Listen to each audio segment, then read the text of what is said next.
Pasar Terminal Muara Aman, Kabupaten Lebong. Dapat kami laporkan bahwa Bapak Gubernur Provinsi Bengkulu beserta perangkat-perangkatnya dan Bapak Kapolda Provinsi Bengkulu sedang mengadakan kunjungan ke Kabupaten Lebong. Agendanya, Bapak Gubernur akan membagikan sembako kepada masyarakat yang terkena dampak dari COVID-19. Akan bagi secara proporsional dengan jumlah masyarakat yang terdampak langsung. Jadi nanti berapa jumlah masyarakat yang terdampak langsung secara total di Provinsi Bengkulu kita proporsionalkan di 9 kabupaten 1 kota agar ada azas keadilan di samping dilihat dengan dasar jumlah penduduk. Ya, jadi 108 miliar itu akan kita bagi di 9 kabupaten kota dengan tingkat kejadian COVID-nya seperti apa. Kita ada 3 paket yang kita sampaikan hari ini. Pertama, kita menyampaikan paket bantuan langsung dalam bentuk beras. Kemudian ada sembako Indomie kepada tadi tunanetra, disabilitas, ya.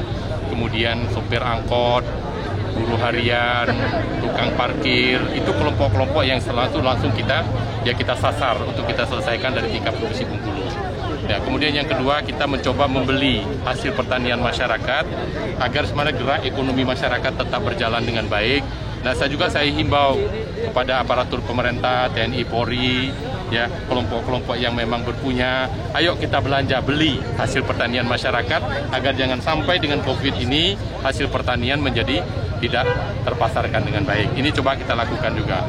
Kemudian yang ketiga, tadi saya memastikan kita mendapatkan dana 108 miliar itu nanti akan didistribusikan proporsional, itu akan diberikan secara tunai 600.000 per bulan selama 3 bulan.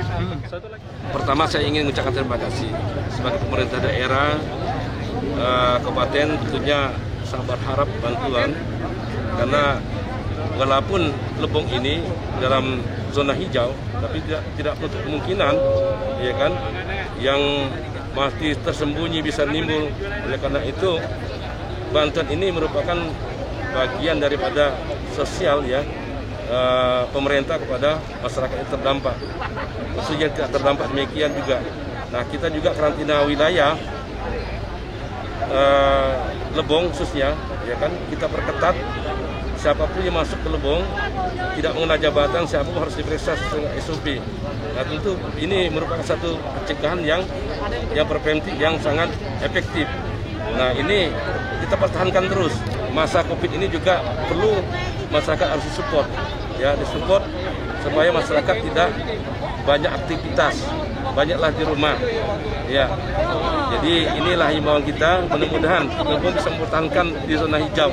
Untuk Provinsi Bengkulu, Lebong hanya di zona hijau. Alhamdulillah, kami sangat bersyukur Pak Rohidin sudah peduli sama kami, terutama ibu kantin, anak sekolah kami libur. Kami doakan Pak Rohidin sehat dan bisa melanjutkan program ini. Kami sangat bersyukur. Demikian yang dapat kami laporkan.